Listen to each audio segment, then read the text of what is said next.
a todas e a todos. Quero cumprimentar o senador Randolph, que preside essa mesa nesse momento, cumprimentar os demais expositores que apresentam seus pontos de vista e dizer que o tema da Previdência é um tema que despertou meu interesse ainda quando muito jovem, nos anos 80, em que comecei a estudar a matéria.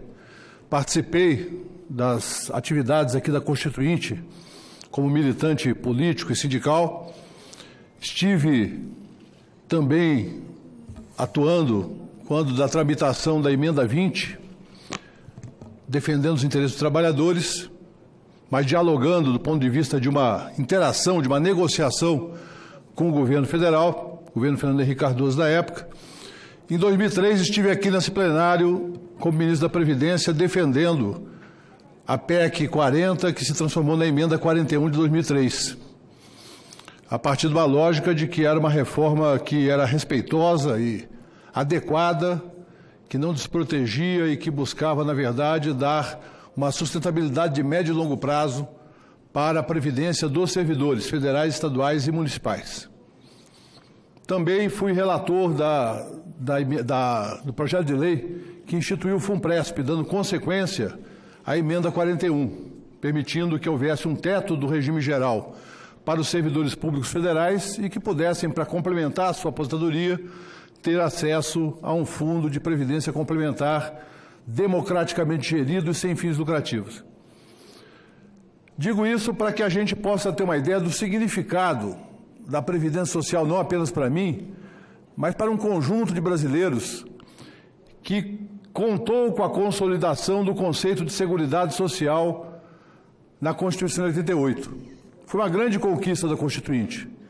Tivemos pela primeira vez o Instituto da Seguridade reconhecido como um conceito constitucional, agrupando a saúde através do Sistema Único de Saúde, a Previdência Social através dos sistemas de previdência dos trabalhadores em geral e dos servidores públicos em particular, e o sistema de assistência social que depois recebeu leis que organizaram as políticas de assistência social. E para financiar, tiveram o desenho de um sistema também flexível, que contava com contribuições dos trabalhadores, dos empregadores e contribuições de toda a sociedade, através da COFINS e através da contribuição social sobre o lucro líquido e outras que viessem a ser constituídas. O Constituinte teve a sabedoria de reconhecer que mudanças socioeconômicas, tecnológicas, demográficas poderiam atingir o nosso sistema de seguridade, não falo só da Previdência, e, portanto, impactar o seu financiamento, a sua estratégia de financiamento. Mas previu como um direito social, um sistema de proteção, e não como um fundo de pensão ou como qualquer tipo de plano privado de saúde, assistência ou previdência. Creio que o que está colocado hoje, na verdade, é um debate sobre o futuro da Seguridade Social, não apenas da Previdência.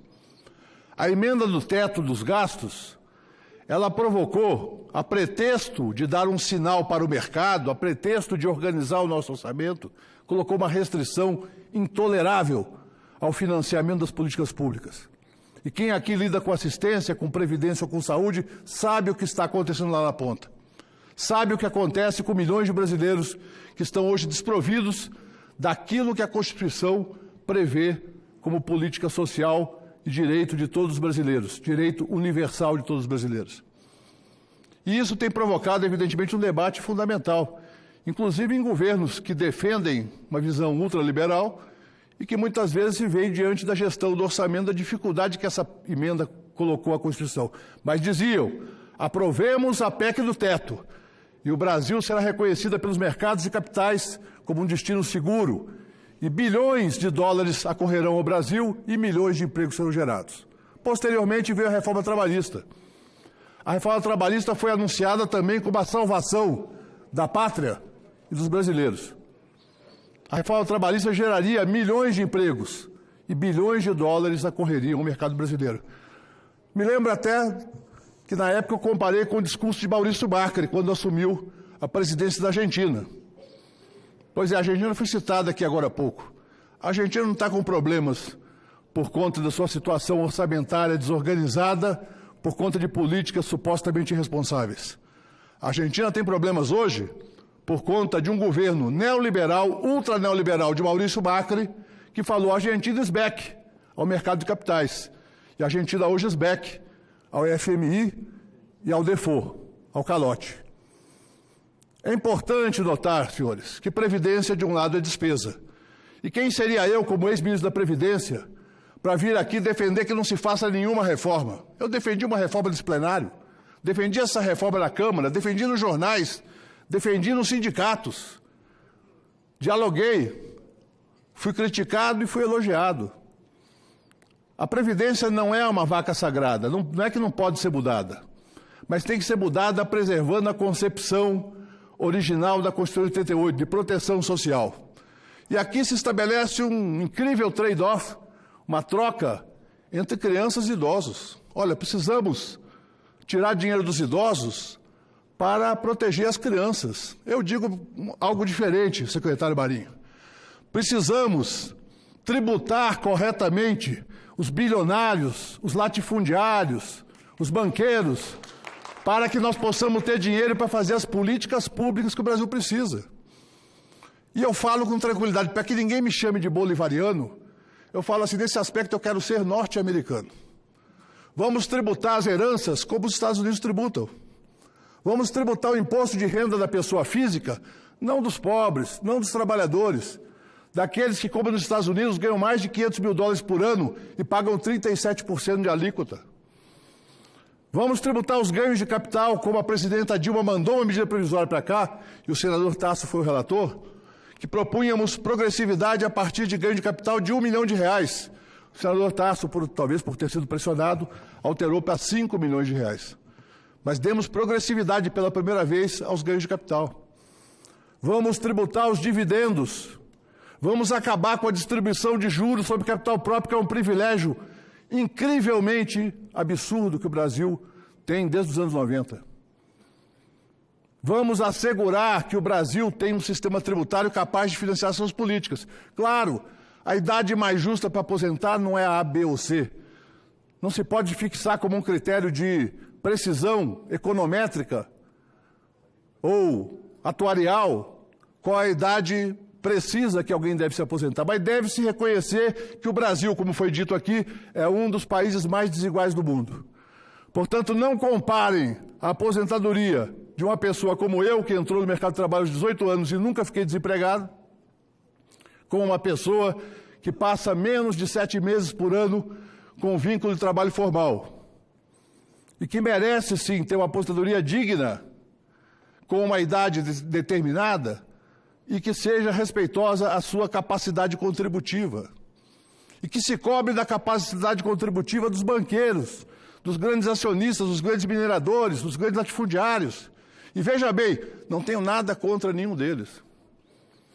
Devem apenas cumprir um princípio da Constituição que diz que a tributação deve observar a capacidade contributiva do contribuinte. É um princípio constitucional. Mas no Brasil nós podemos aqui vir fazer essa troca entre idosos e crianças, e é engraçado porque uma parte das aposentadorias garantem o combate à pobreza e à miséria das crianças. Por quê? Porque são idosos que são arrimos de família, senador Paim. Quantas audiências da Comissão de Direitos Humanos nós discutimos isso? Idosos que são arrimos de família por conta da situação do mercado de trabalho atual. Perdemos 4 milhões de empregos desde 2015, formais, fora os informais. A reforma trabalhista, alardeada como salvação da pátria, não gerou os empregos necessários. Aliás, não gerou empregos. Porque o que gera emprego não são regras trabalhistas ou previdenciárias frouxas. O que gera emprego, efetivamente, é o investimento, é um planejamento governamental para, a partir de investimentos públicos, atrair investimentos privados. É um investimento em infraestrutura. Agora, um governo cabeça de planilha, um governo que pensa de acordo com os manuais do FMI e do Banco Mundial, certamente terá dificuldades para fazer outra coisa, senão uma reforma previdenciária ultra-regressiva que atinge fundamentalmente os mais pobres. É mentira que essa reforma coíbe prioritariamente privilégios. Se quiserem, façam uma PEC somente combatendo privilégios. Eu serei o primeiro a apoiar.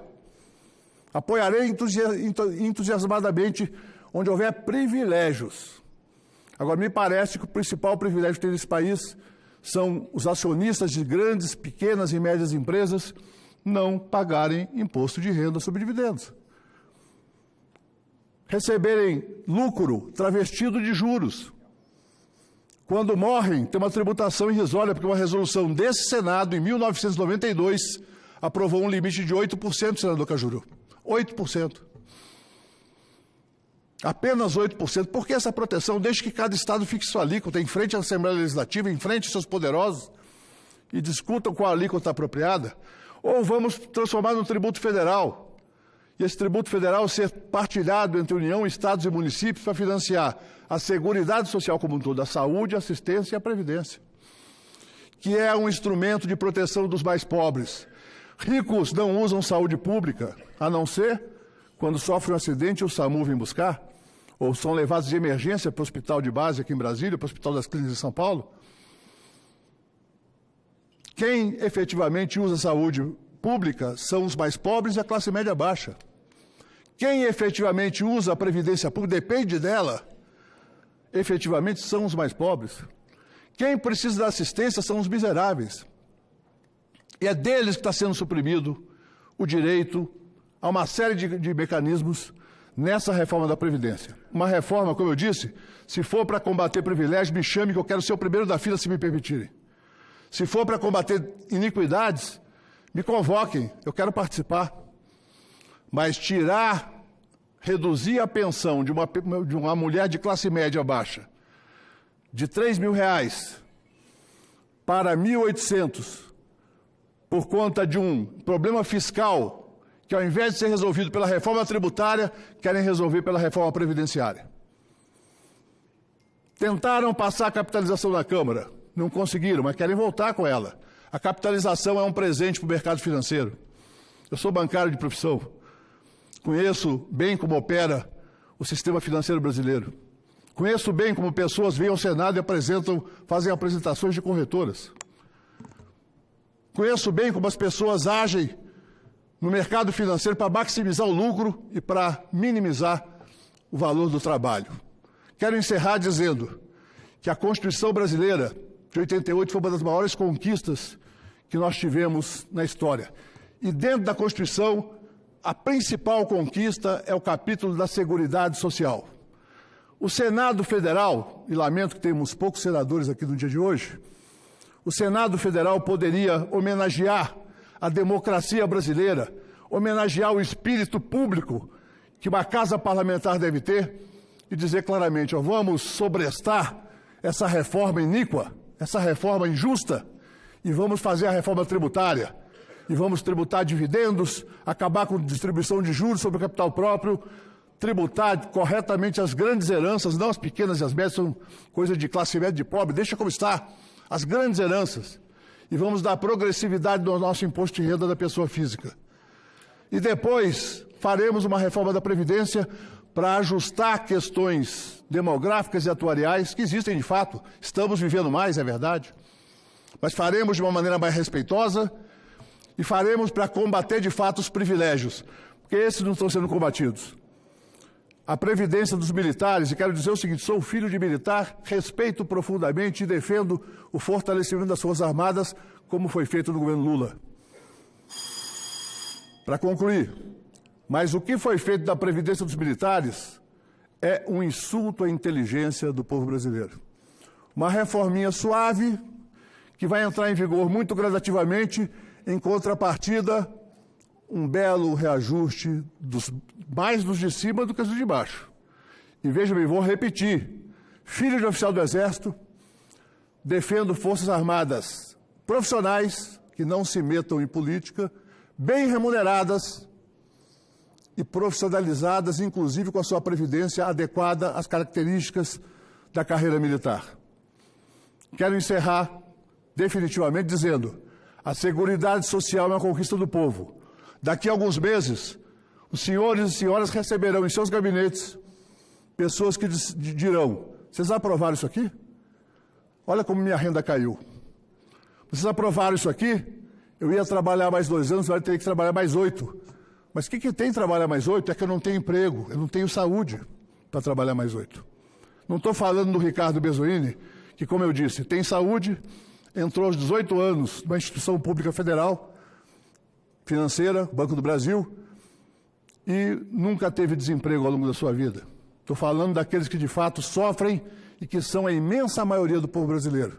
Por isso eu sou contra essa absurda reforma da Previdência, que já é menos pior do que a que entrou na Câmara, mas continua muito injusta e muito excludente. Muito obrigado.